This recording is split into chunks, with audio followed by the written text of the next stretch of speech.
예수님은 알파와 오메가다 이렇게 요한계시록에 말씀하셨어. 알파라고 하는 말은 문구를 말하는 게 아니야. 알파 문구. 또 오메가는 쓰리를 말하는 게 아니야.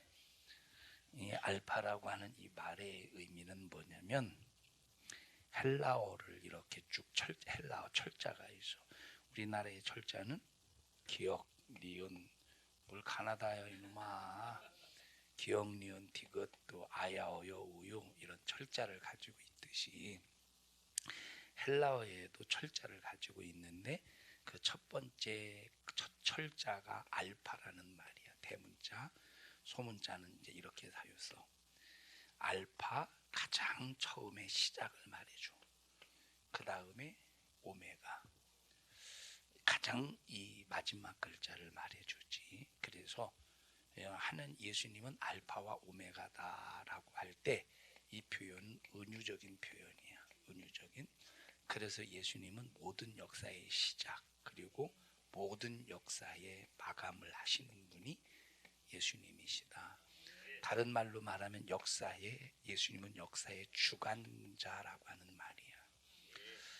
예수님께서 이렇게 사도 요한을 통해서 예수님 자신이 알파와 오메가다 이렇게 말씀하신 이유는 왜 그러느냐면 이때 당시 기독교인들의 핍박이 어마무시해서 기독교인들을 향한 핍박이 어마무시했는데 사람으로서는 도무지 감당할 수 없는 핍박, 그 엄청난 박해, 육체적으로도 예수 믿는 일에 대해서 예수 믿는 믿음의 사람이라는 것이 발각이 되면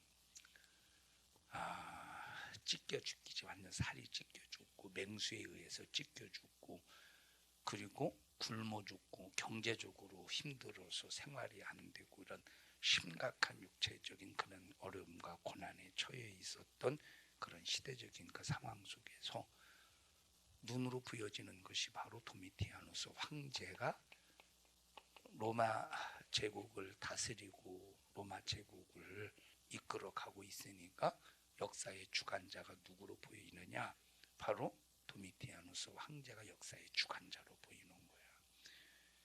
그러니까 역사의 주관자 도미티아누스에게 잘 보이면 핍박도 고난도 없이 행복하게 또 육체적으로 뭔가 부유를 누리며 고난 없이 사는 것처럼 기독교인들이 워낙에 핍박을 받으니까 그런 생각을 가지고 있는 그 상황 속에서 예수님께서 사도 요한을 통해서 역사의 주관자는 도미티아누스가 아니라 누구라고? 예수라고. 그래서 예수님은 알파와 오메가다 이렇게 증거하고 있는 거야.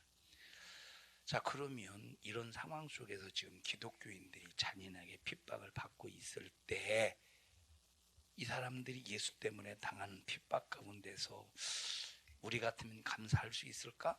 우리 같으면 대번에 원망하고 불만불평할 거야. 왜? 하나님이 살아계시면 이럴 수 있습니까? 왜 이렇게 예수 믿는 우리의 삶이 힘들고 어렵고 고난과 핍박 속에서 왜 이렇게 우리가 힘들게 이런 상황 속에서 하나님 왜 돌아보지 않습니까? 하고 대번에 원망할 텐데, 근데 하나님은 요한계시록을 통해서 니들이 아무리 핍박을 받고 고난 속에서도 오직 예수님의 이름을 부르고 믿음을 지키면서 하나님 앞에 감사하면서 신앙을 지키라고 하나님께서 요한계시록을 기록하신 거예요. 우리 신앙생활하면서 많은 어려움이 있어. 그런데 여기 때 당시처럼 도미티아누스에게 잘 보이면 어려움 안 당해. 도미티아누스 때처럼 도미티아누스에게 잘 보이면 핍박 안 받아. 근데 예수에게 잘 보이면 핍박 받아야 돼. 믿음 생활 말씀대로 하려면 고난 받게 받아야 돼. 그러면 우리도 오늘날도 마찬가지로 하나님에게 잘 보이기 위해서 말씀 안에 거하면 어려움 수없이 당하게 되어 있어. 이런 상황 속에서 내가 예수 믿는 것 때문에 핍박이 오고 고난이 온다고 할 때 하나님 앞에 감사할 수 있어야 돼. 왜? 예수 믿는 이 자체는 하나님 우리를 억압하고 우리를 못 살게 일구고 핍박하기 위해서 우리를 예수 믿게 하는 것이 아니라 최종적 이 인생의 삶의 마지막 끈 이 종착역에서 우리에게 구원을 보이시기 때문에 얼마나 이게 감사한 일이냐. 이때 도미티아누스에게 잘 보이듯이 세상에 잘 보인 사람들은 다 지옥불에 떨어져야 돼. 다 지옥불에 떨어져야 될 그때 믿음을 지킨 사람은 천국 가서 영원히 구원함 속에 천국 가서 영원한 생명 속에 하나님께 영광 올려드리는 삶을 살 때 얼마나 이것이 감사한 일이냐. 우리 청년들아 신앙생활하면서 꼭 하나님 중심으로 살자. 하나님이 원하시고 기뻐하시는 뜻이 나의 삶의 꼭 중심이 되어야 돼. 내 중심으로 살지 말고 내 뜻을 이루려고 하지 말고 꼭 하나님 중심으로 살아야 돼.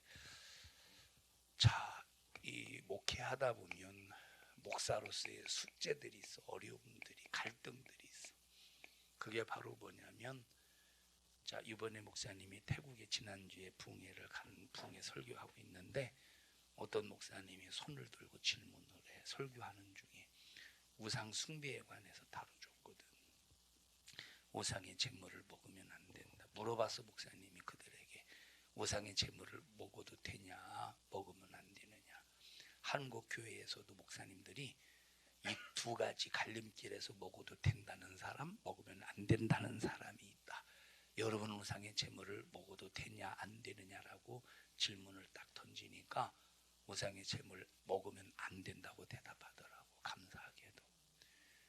그런데 이제 그 중에 어떤 사람이 좀 궁금했나 봐. 그게 바로 뭐냐면 성경에 고린도전서 10장에 우상은 아무것도 아닌데, 우상이 아무것도 아닌데 그러면 먹어도 되는 거 아니냐는 식으로 이렇게 질문을 해.